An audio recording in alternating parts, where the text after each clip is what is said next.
Gracias a la vida que me ha dado tanto, me dio dos luceros que cuando los abro, perfecto distingo lo negro del blanco. Estamos en otra emisión del programa Poetas Argentinos de la radio de la Biblioteca del Congreso de la Nación. Quien les habla, Claudia Enchil, en la producción, Camila Zúñigo, y en la operación técnica, Felipe Micham. Nosotros todas las semanas vamos difundiendo poesía argentina, nuestros poetas, los vamos escuchando, vamos entrando en contacto con su poesía y a la vez con lo que representa escribir, cómo llegó este género, si es una forma de vida o escriben cuando hay inspiración. Bueno, muchas preguntas, muchísimas preguntas. Hoy vamos a charlar con Juan Pablo Melto, que nació en Yerbabuena, San Miguel de Tucumán, y reside en San Luis. Está casado con María del Carmen Abdalá y con la que tiene 7 hijos y 10 nietos. Hizo sus estudios primarios en el Colegio García Fernández de su ciudad natal. Luego los estudios secundarios. Es profesor de filosofía, pedagogía y de castellano, literatura, latín. Finalizó los estudios teológicos en el Instituto Viliada, instituciones todas pertenecientes a la congregación salesiana, en la que ejerció el presbiterado hasta 1973. Ejerció la docencia en colegios públicos y privados. Actualmente, Pablo Melto está jubilado, participa en programas radiales, proyectos culturales y sociales comprometidos en la construcción de una sociedad más justa, solidaria e igualitaria. ¿Lo escuchamos? Una alegría, Pablo, poder entrevistarte para Poetas Argentinos. Siempre vamos por los comienzos. Contanos dónde naciste y dónde residís. Hola, mucho gusto. Es un placer poder participar de esta entrevista. Yo nací en San Miguel de Tucumán, en Yerbabuena, en el año 1942. Ciudad perteneciente a San Miguel de Tucumán, y desde el año 1970 resido en la ciudad de San Luis. Contanos acerca de tu infancia y tu primer contacto con la literatura. Bueno, mi infancia transcurrió en San Miguel de Tucumán, en el colegio, toda mi primaria en el colegio Tulio García Fernández de los Salesianos, y en realidad durante mi infancia el contacto con la literatura fue casi nulo. Yo cuando era muy chico, lo que iba alrededor de mis actividades era el deporte, en particular el fútbol, y no era muy cercano a la literatura, ni a la poesía, ni a todo aquello que hacía el libro, lamentablemente. Sin embargo, durante el transcurso del tiempo pude recuperar aquello que en mi infancia no había tenido. ¿Cuándo empezaste a tomar contacto con los libros? A partir de los 14, 15 años, ya en tercer o cuarto año de lo que era el secundario,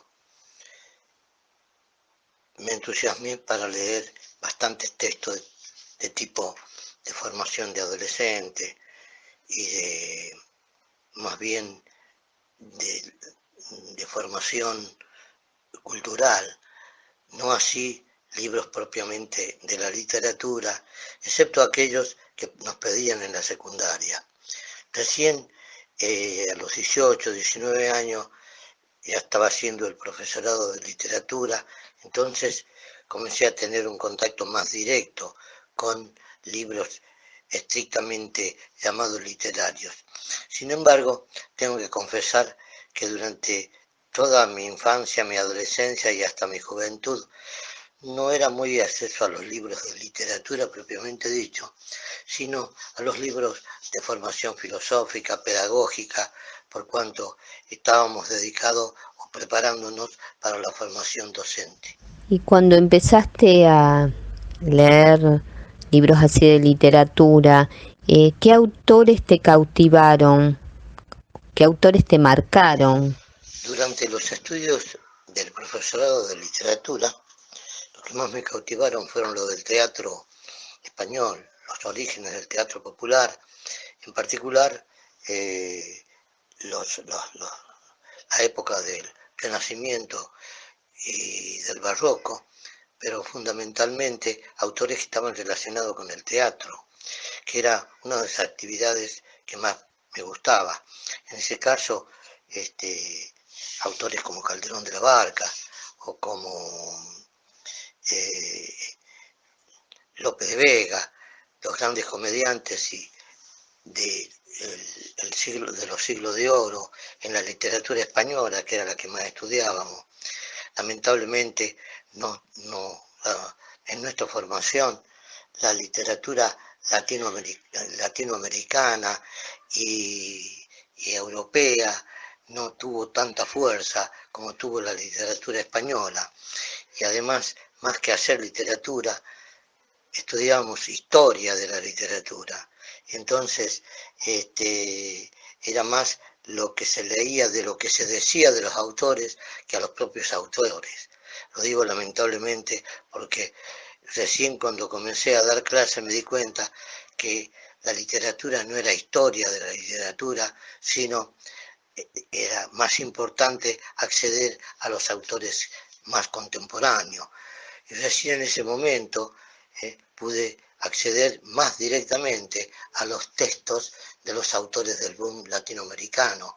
Y entonces allí esos autores en alguna forma me cautivaron mucho más profundamente.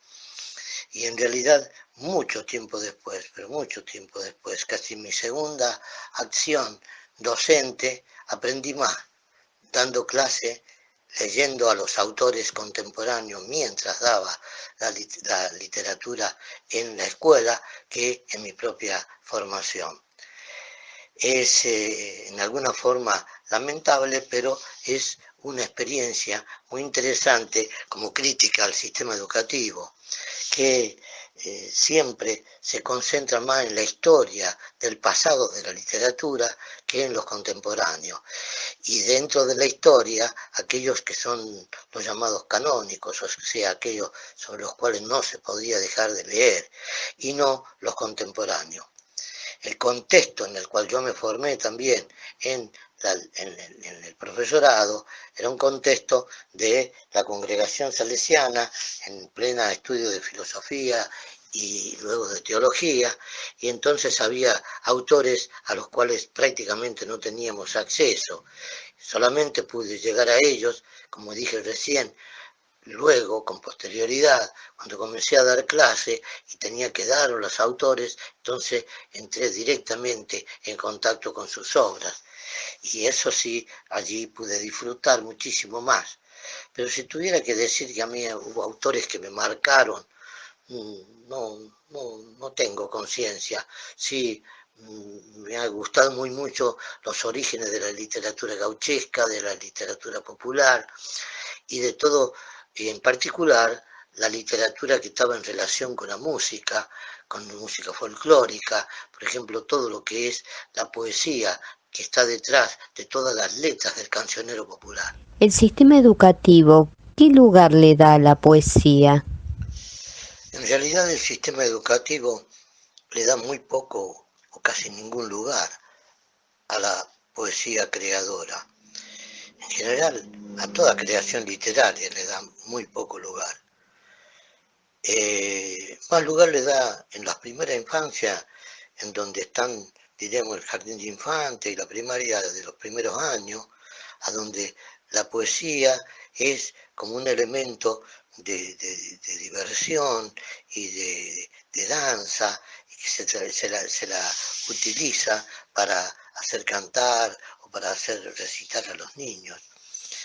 Que en nuestra infancia también no lo hacían, pero Una vez que comienza, diríamos, la formalidad de la formación primaria y de toda la formación secundaria, la poesía prácticamente no tiene ningún lugar dentro del sistema, sí dentro de la currícula, como una bolilla más, un capítulo más dentro de lo que se intenta enseñar en lo que es la lengua, excepto algunos casos particulares de profesores que tienen alguna relación más directa con la poesía y entonces ellos le dedican un tiempo más especial.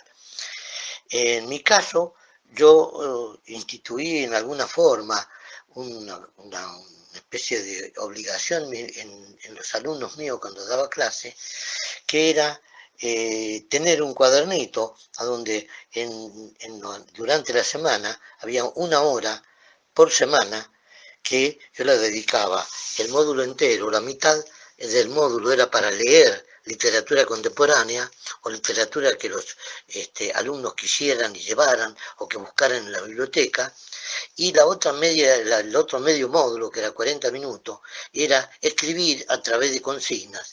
Y en ese caso, allí sí, más de una vez ponía el tema de la poesía o textos que tuvieran que ver con la creación literaria directa, y le daba oportunidad a los chicos a tener luego a fin de año un cuaderno con sus propios escritos.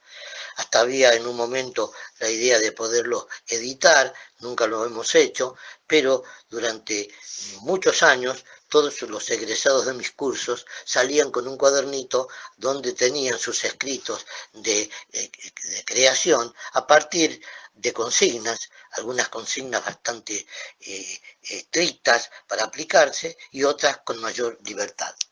¿Y tus alumnos cómo reaccionaban a esta propuesta tuya de que ellos pudieran escribir sus textos?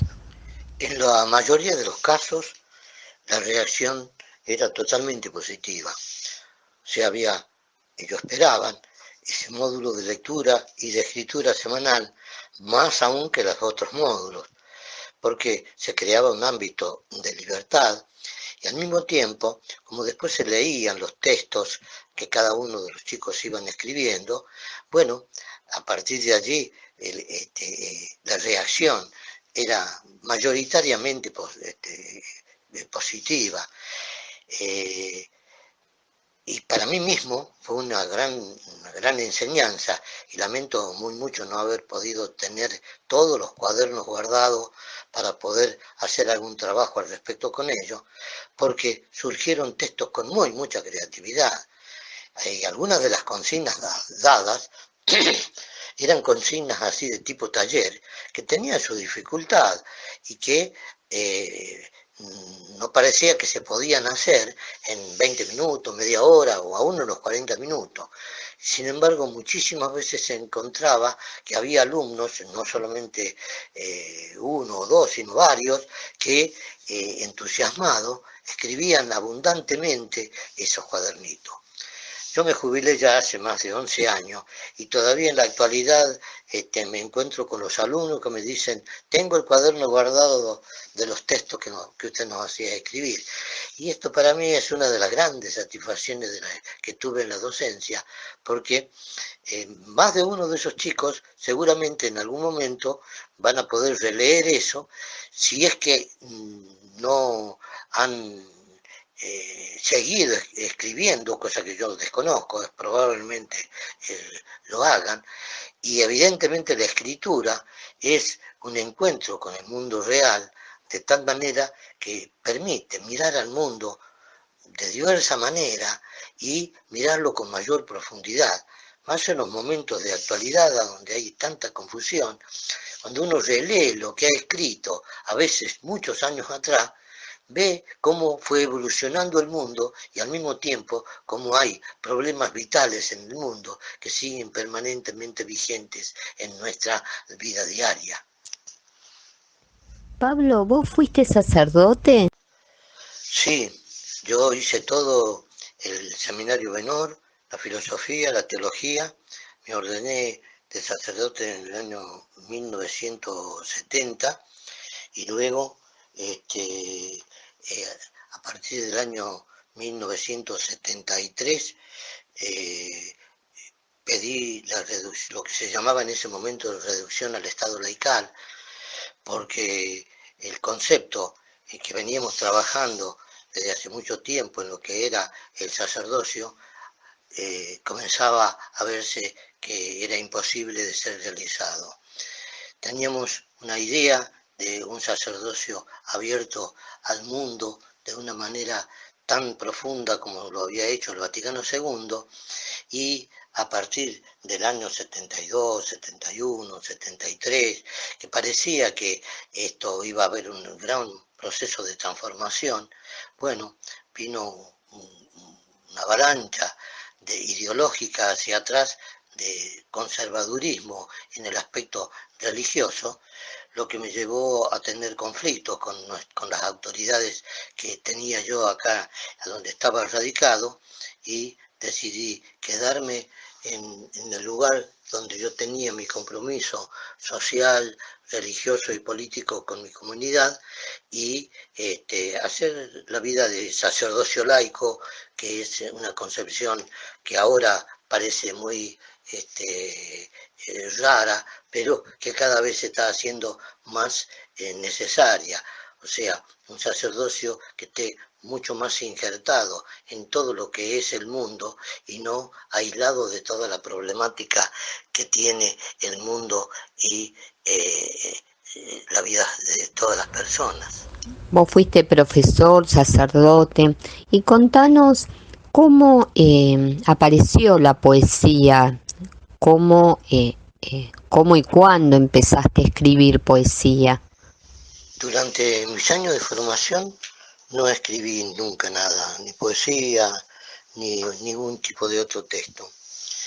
En el año 1976 me dejaron cesante en época del proceso militar y volví a la docencia en el año 1989, 88, después, varios años después de la vuelta de la democracia.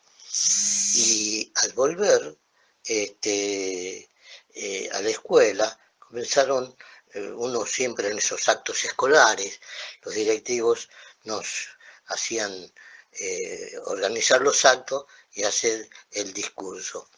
Y como yo era medio reacio a los discursos formales, comencé a que cada vez que me tocaba hacer un texto para el acto escolar, trataba de hacerlo con la mayor profundidad de contenido, pero al mismo tiempo con la selección del vocabulario y aún con una técnica de tipo rítmica, de tal manera que el texto resultaba un poco poético. Digo un poco poético porque aquí entramos en una gran discusión de qué es poesía. Si le podemos poner a qué textos y qué tipos de textos, con qué características para poderles poner el nombre de poesía. Y si nos guiamos por el origen de la palabra poesía, que es significado de todo aquello que es creación, en realidad todos los textos que tengan originalidad y creatividad entran en el ámbito poético. Y entonces comencé realmente a entusiasmarme con los textos trabajados en una línea relativamente poética a partir de cuando en mi segunda vuelta a la docencia entré a dar clases, y entonces cuando tenía lo que te comentaba recién, de esa hora de escritura que tenían los niños, todos escribíamos, ellos en sus pupitres o en su lugar donde querían estar y yo en el mío. Y muchos textos de los que tengo en la actualidad son textos que yo escribí en ese momento a partir de la misma consigna que habían sido dados a los alumnos. Ahora vamos a una pausa y escuchamos Canto Verso de Jorge van der Molen.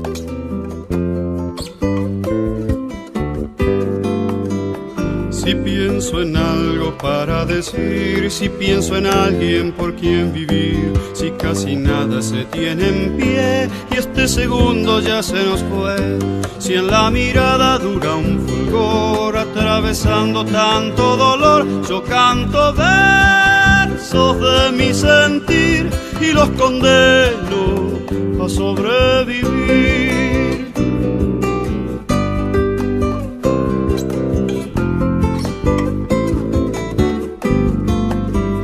Donde parece el sol no alumbrar, donde se muere de soledad, en lo más hondo de esta quietud, donde oculto la sangre, la luz, donde agoniza un ángel guardián y se nos pudre el agua y el pan. Yo canto versos del corazón y los enciendo en una canción. Canto, canto, tan débil soy que cantar es mi mano alzada y fuerte. Canto, canto, no sé más que hacer en esta tierra incendiada, sino cantar.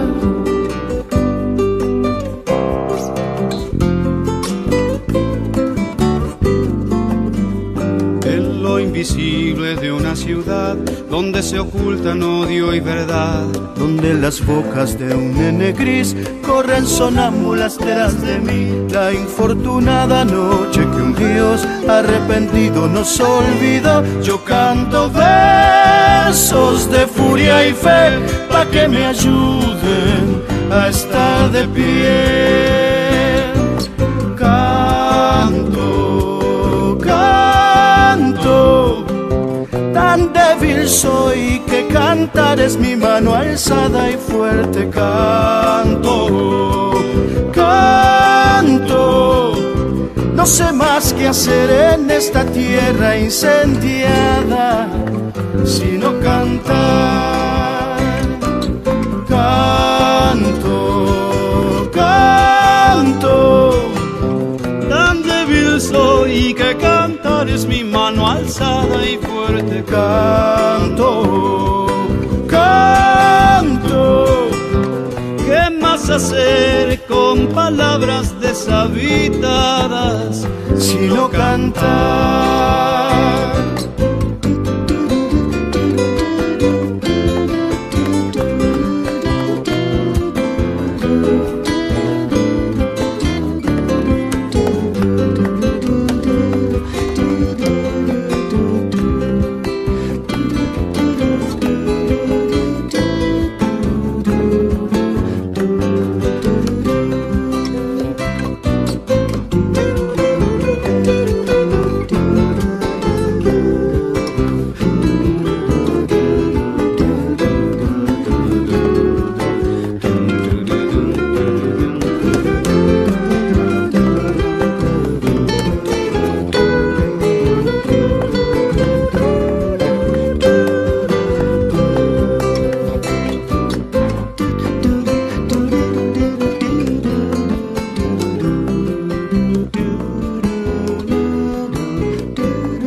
Seguí escuchando BCN Radio, la radio de la Biblioteca del Congreso de la Nación.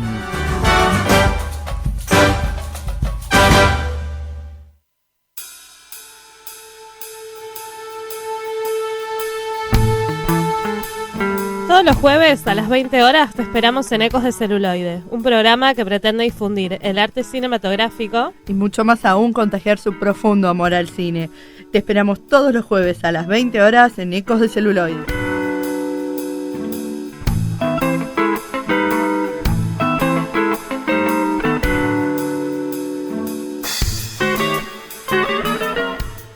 Los adolescentes también tienen su espacio en la Biblioteca del Congreso. Los invitamos a conocer la sala juvenil Elsa Bornemann. Cuenta con material bibliográfico especialmente seleccionado, conformando un espacio para la lectura y acceso a la información a través de Internet.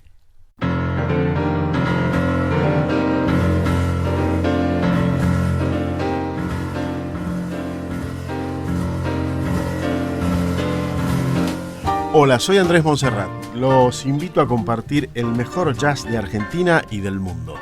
Jazz Record, viernes 21 horas en BCN Radio. Música para disfrutar.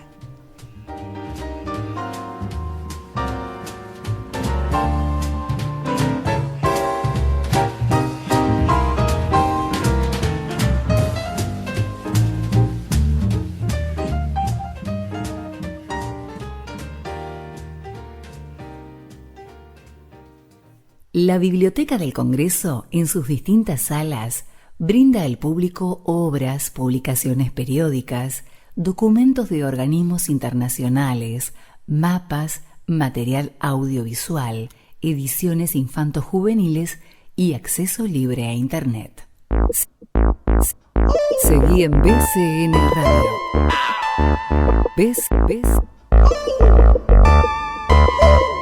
BCN Radio. Estamos en Poetas Argentinos, ahora seguimos entrevistando a Juan Pablo Melto. Aparte de poesía, ¿escribís otro género literario? Además de la poesía, tengo, pero sin editar, algunos cuentos cortos y algunos otros textos así de carácter más bien social, crítico, de las situaciones en las que a uno le toca vivir, pero todo está sin editar. Editado tengo solamente 2 libros que son de poesía, pero que en realidad debo aclarar que están editados porque se dio una circunstancia especial para la edición, pero que todos estos textos han nacido en su mayoría primero en la memoria oral. O sea, yo me incluyo más que como escritor de poesía, en alguna forma como un juglar que intenta ver la realidad y transmitirla en una forma que le llegue al oído de la gente. Y la mayor parte de estos textos han sido construidos primero en la memoria y luego pasados al papel. Tanto que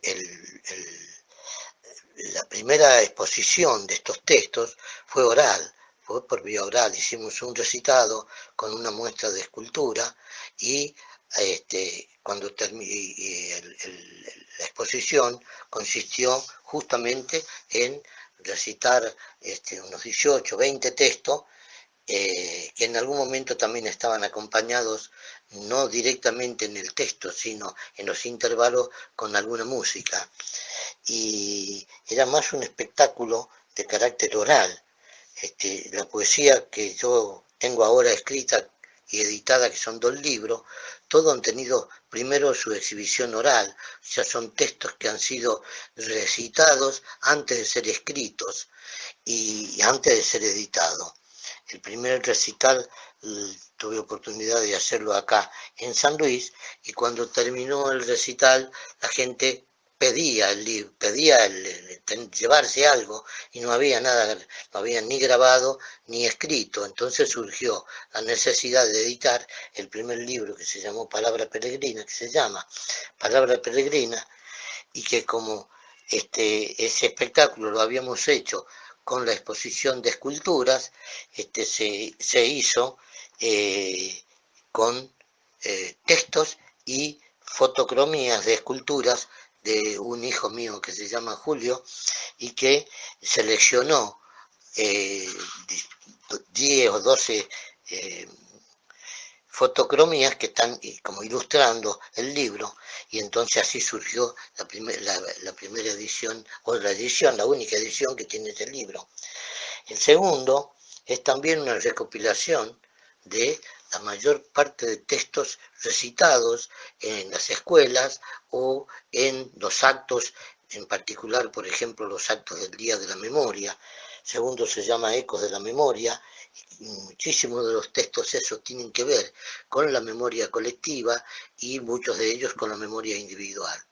Por eso, los 2 libros, Palabra Peregrina y Ecos de la Memoria, siempre que se presentan acompañados con música que tenga que ver en alguna forma con el contenido de los textos, y con esculturas que son las que están puestas en el libro y con los recitados de los textos. O sea, en general no hacemos presentación del libro así tipo formal, como se suele hacer comúnmente, sino que la presentación consiste en el recitado, la música y la exposición de las esculturas.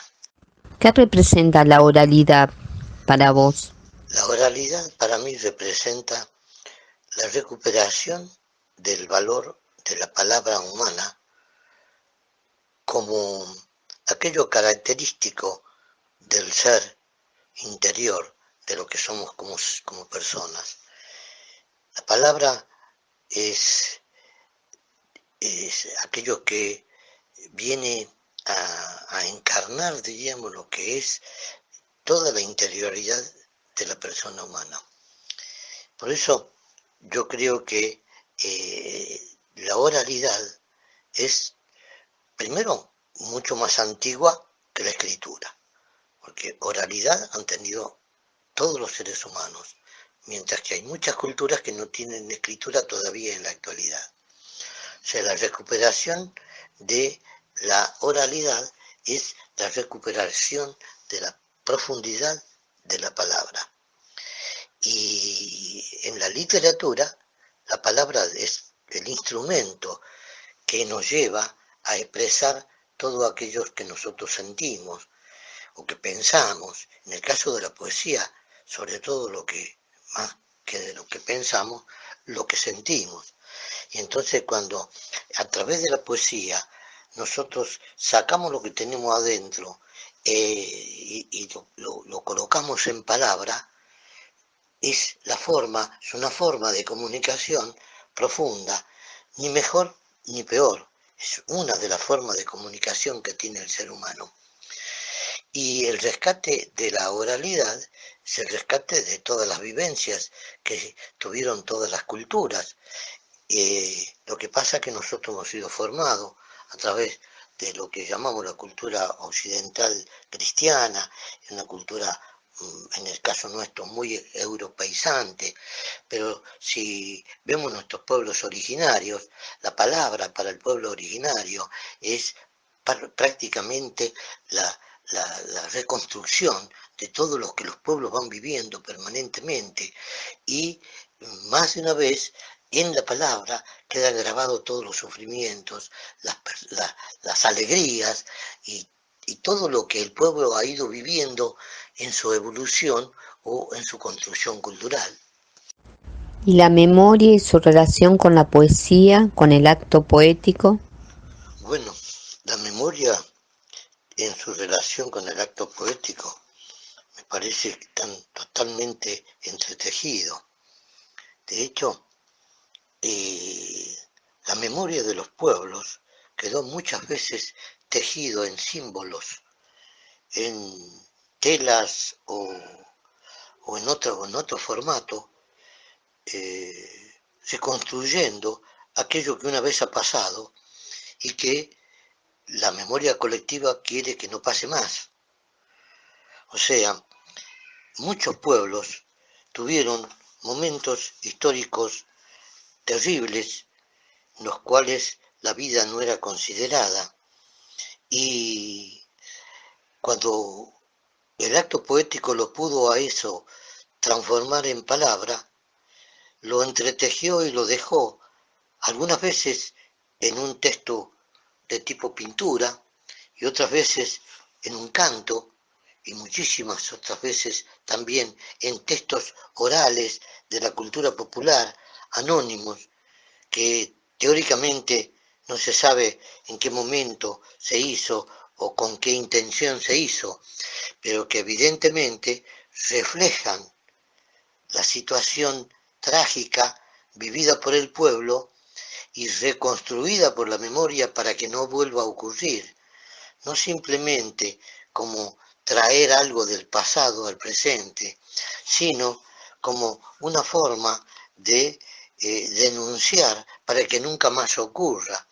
No es un simple recuerdo para ser lamentado, esta idea que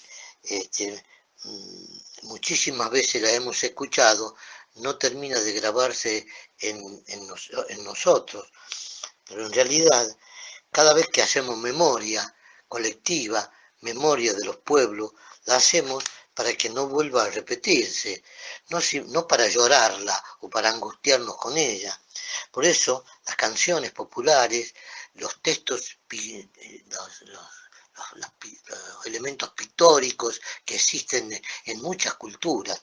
No sé si vos sabes que en algunos pueblos, en la zona de Colombia, habían sido asesinados todos los varones y hasta niños varones, y quedaron solamente las mujeres que representaban en tejidos para poder venderlos y vivir, representaban tejiendo en telas símbolos que reflejaban los momentos trágicos que ellos habían vivido.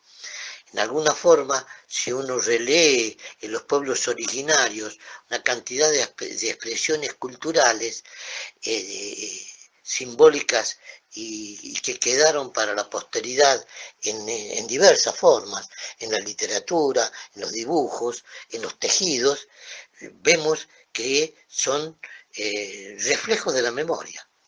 Pero no simplemente para que otro que no estuvo la conozca o la recuerde, o si uno estuvo la añore o la llore, sino como una forma profética en el sentido de denuncia, de decir, esto que ha ocurrido a este sector de la humanidad no puede ocurrir nunca más.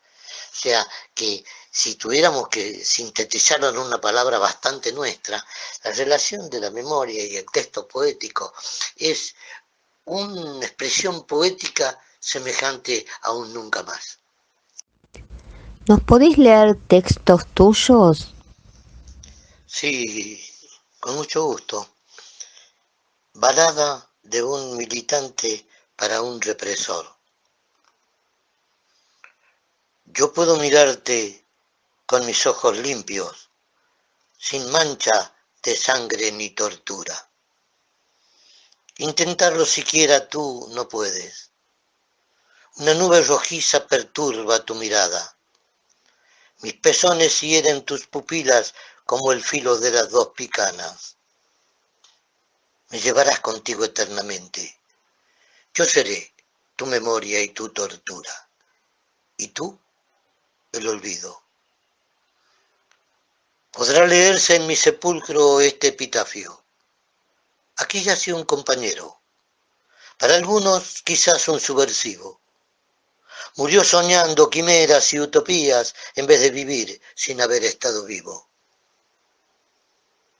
En cambio, con letras de aerosoles, estará escrito en el frontispicio de tu tumba. Aquí yace un cobarde. Como nunca estuvo solo, tiene miedo y desde el hueco de la tierra pide a gritos que otros muertos de miedo lo acompañen. Yo seré tu memoria y tu tortura, y tú el olvido. Volveré a soñar con pájaros en mis manos, veré las luces de un mundo diferente, mientras tu cuerpo será pasto de gusanos. Volveré a soñar, porque los sueños eternizan la palabra. En tu lápida vomitarán los cuervos y en la mía habrá un canto de calandrias. Volveré a soñar, y en esos sueños no habrá más niños con hambre en nuestra patria, porque los sueños, quimeras y utopías no se matan con secuestros y picanas. Volveré a soñar, y entonces yo seré tu memoria y tu tortura, y tú el olvido. Laburante. Hay brazos que amasan la harina para un pan que nunca comerán. Hay brazos que levantan paredes para una casa que nunca habitarán. Hay brazos que cultivan la viña para un vino que nunca beberán. Son los brazos del humilde laburante que cruza las calles de esta ciudad dormida, con sus pies helados en pedales descarnados, un corazón mojado por frías madrugadas y un mundo de callo entre las manos. Búsqueda de Dios. Quiero un Dios que se revele y me revele. Me revele contra toda tiranía. No me prometa felicidad para otros tiempos, resignando mi libertad en esta vida. Quiero un Dios que prohíba las certezas, que no humille mi ser ni mi hidalguía, que escuche mis dudas y preguntas en el arduo trajinar de cada día. Quiero un Dios con callos en las manos, con la frente quemada por los soles de tanto hundir la reja del arado en la dura realidad de los terrones. Quiero un Dios sin armas, sin ejércitos, sin lengua ni religión que nos separe. Un Dios políglota, ecuménico, que luche contra el odio y la avaricia de ese otro Dios que ahora es el mercado. No quiero un Dios que proteja genocidas, tampoco un Dios en arcas encerrado. Lo quiero vivo, lo quiero humano, lo quiero con callos en las manos. ¿Dónde estará ese Dios que yo no encuentro? ¿En qué pesebre ha nacido? ¿En qué Jordán ha sido bautizado? ¿Qué bautista anunció su parucía? Sigo buscándote, oh Dios, y ya presiento. Si puedo ver que un árbol reverdece y saborear el espíritu del agua, si puedo oír aún por las mañanas el canto del zorzal y la calandria, si puedo por las noches ver la luna y sentir el compás de una guitarra, si puedo ver al otro diferente y cantar con él una tonada, si puedo sentir en mis mejillas los besos y caricias de mi amada, no saldrá el sol, oh Dios, sin que yo encuentre tu rostro amigo en el simple renacer de una alborada. Sigo buscándote, oh Dios, no estás muy lejos. Siento cerca tus pasos y tu sombra, que construye tu reino en esta historia con la fuerza y la verdad de tu palabra. Sigo buscándote, oh Dios, no estás muy lejos. Preñado de incertidumbres y de dudas, salgo a tu encuentro, de la mano del otro y con los brazos abiertos. Peregrino. Yo soy tan solo un peregrino, peregrino del tiempo en la distancia, enamorado del sol y de la luna, de las flores, los pájaros y el agua. Peregrino por caminos polvorientos, enamorado del silencio y la palabra. Peregrino con ojos de horizontes, al ritmo de la música del agua. Peregrino enamorado de la vida, con la sombra de la muerte en mis espaldas, enamorado de la tierra y sus raíces, a las que canto con mi voz, hecha guitarra. Peregrino que en la piedra se detiene a gozar ese concierto de campanas, que el viento enanca en su galope, despertando la esperanza de un mañana. De un mañana de tierra humedecida, de un mañana de tierra humanizada, de un mañana de tierra para todos los que buscan el crepúsculo del alba. Yo soy tan solo un peregrino como el ave que brinca de rama en rama. Peregrino con mis pies descalzos y mis alforjas preñadas de palabras. Qué triste debe ser quedar anclado, sin báculo, sin pie, sin un camino. Qué triste debe ser esa existencia del que nunca pudo ser un peregrino. De algarroba.com, amigo en todo momento.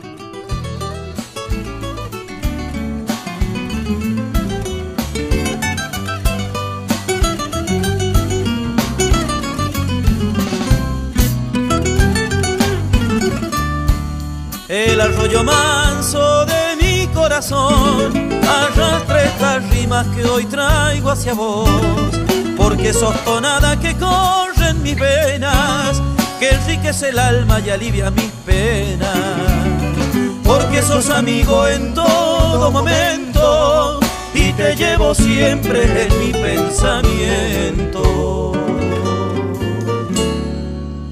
Si te encuentras triste y solo, nunca dudes en llamarme. Si te falta el corazón, el mío tal vez te alcance, que si bien es cierto que mi arroyo es manso, pero también tiene cauce.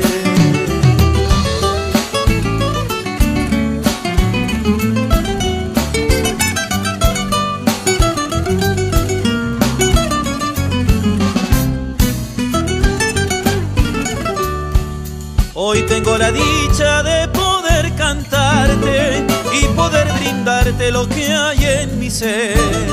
El abrazo puro, el cogollo en los labios y el brindis cuyano que nos vio crecer. Porque a vos te llevo como un estandarte y soy tu familia si dejas llegarme. Si te encuentras triste y solo, nunca dudes en llamarme. Si te falta el corazón, el mío tal vez te alcance, que si bien es cierto que mi arroyo es manso, pero también tiene cauce.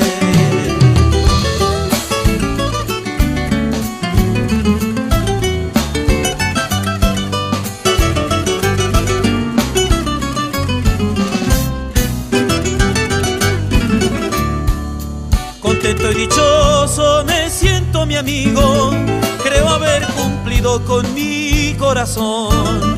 Quiero que mi arroyo hoy se vuelva vino, pa' llenar los vasos y brindar con vos.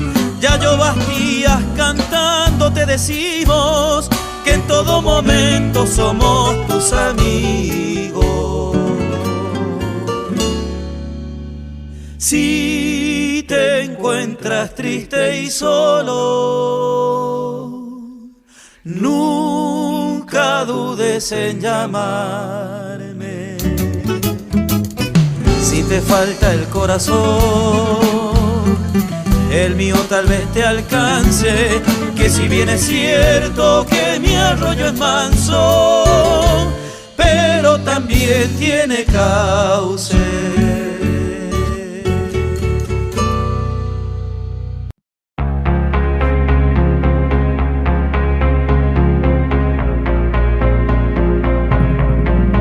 Seguí en BCN Radio.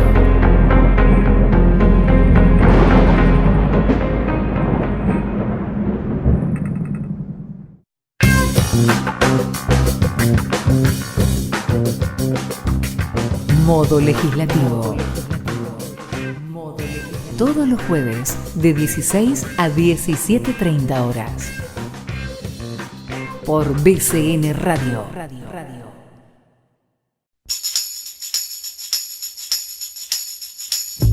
BCN Radio, la radio de la Biblioteca del Congreso de la Nación.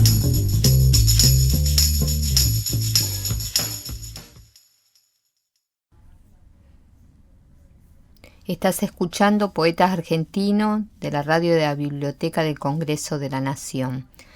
Ahora la última parte de la entrevista a Juan Pablo Melto, que reside en San Luis. Contanos cómo surge un poema en vos. Hace un rato hablaste de la oralidad y que después pasa al papel, pero los temas sobre los que escribís, los vas pensando y hasta que se transforma en un texto o surgen así como catarsis.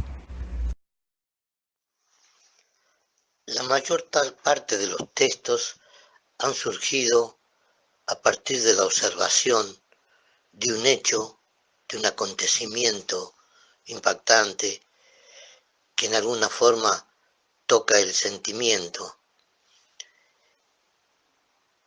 La palabra viene después de la emoción y se construye a través de los ojos. O sea, los ojos son como una linterna que ven un acontecimiento, lo sienten en el interior, luego surge un verso cualquiera, un comienzo de un texto, que no siempre luego será el comienzo. Y así se va construyendo de a poquito, en la medida que el hecho ocasionado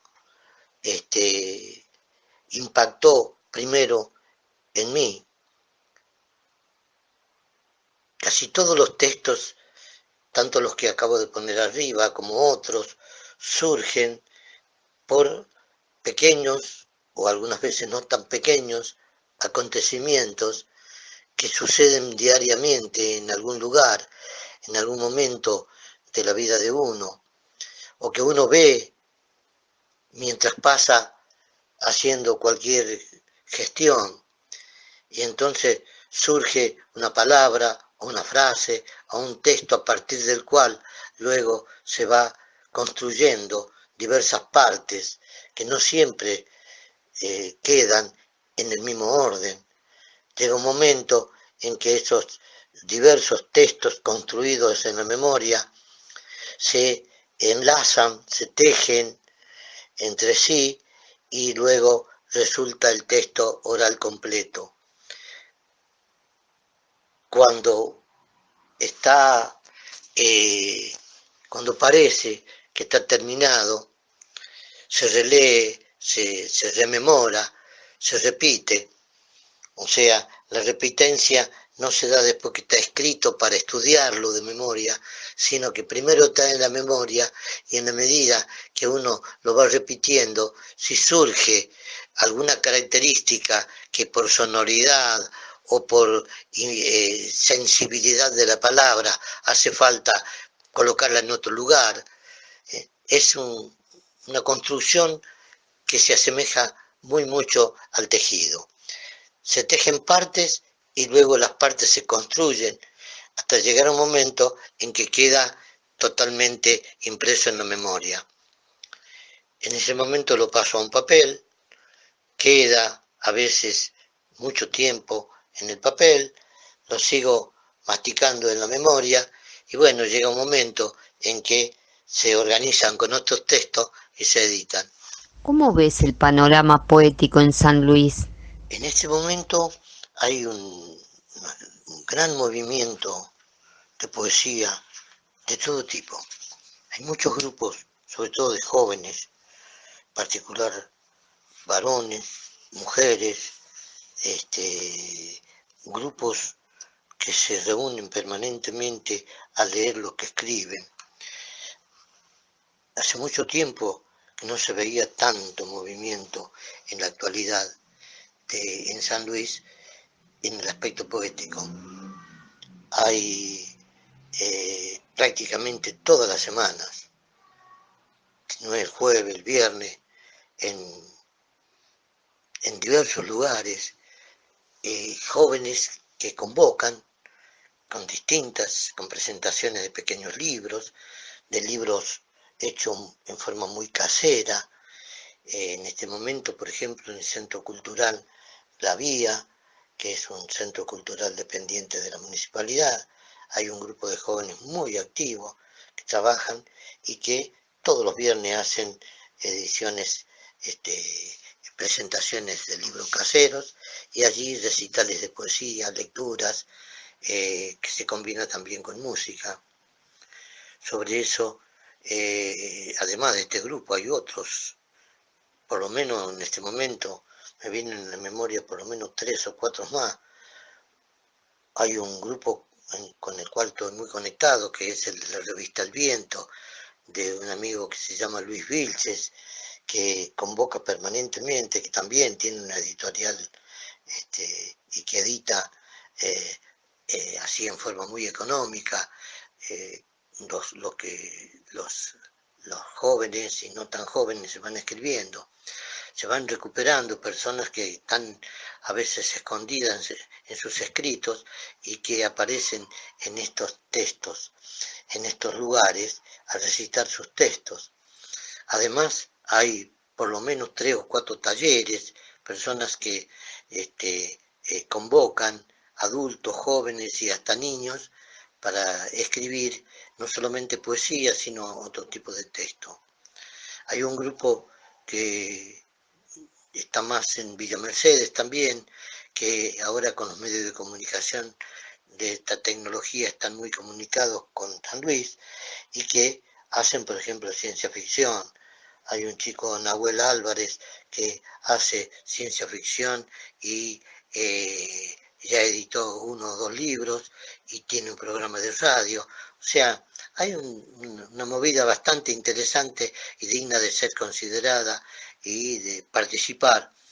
A veces el tiempo no nos da para ir a todos los lugares, pero hay también un grupo de danza que se llama Andanzas y que traen músicos a ese lugar los viernes a la noche, los sábados a la noche, y eso va siempre mezclado con poesía. O sea, al terminar siempre hay gente que recita, gente que lee textos, y bueno, se la pasa muy bien.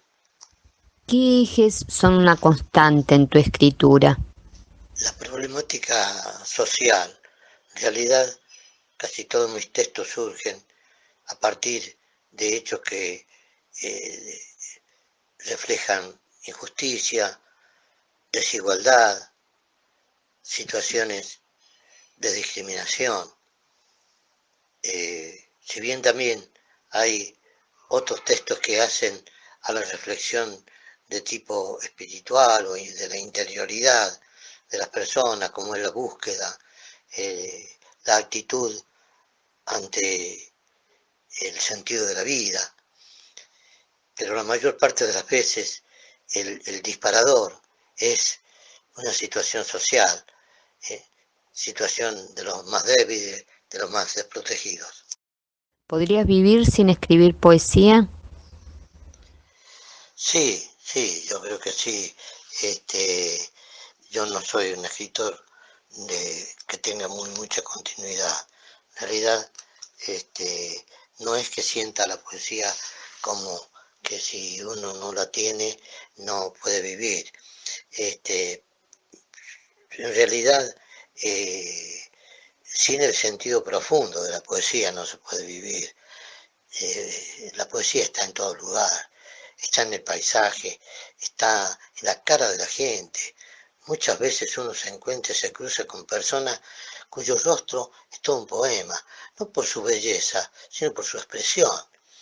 No digo nada cuando uno se encuentra también con paisajes de la naturaleza, con una flor, cuando uno la ve, todo es una poesía, todo el mundo, toda la vida es una poesía.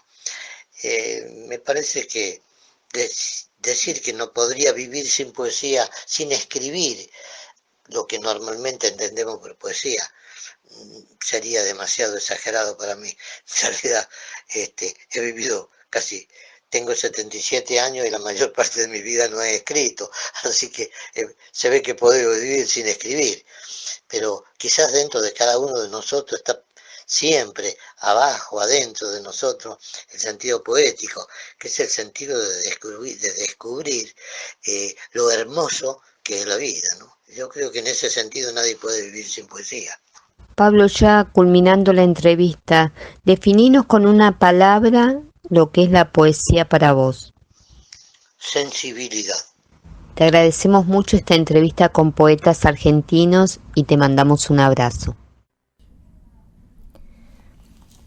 Después de cada entrevista me queda una sensación de felicidad, realmente conocer a otro poeta del país, en este caso Juan Pablo Melto, da una sensación de seguir ahondando y seguir investigando y conocer más poetas de todas partes. Nos volvemos a encontrar la semana próxima en este programa que de Jujuy a Tierra del Fuego difunde a nuestros poetas. Chau, chau, chau. Distingo lo negro del blanco y en el alto cielo su fondo estrellado y en las multitudes el hombre que yo amo. Gracias a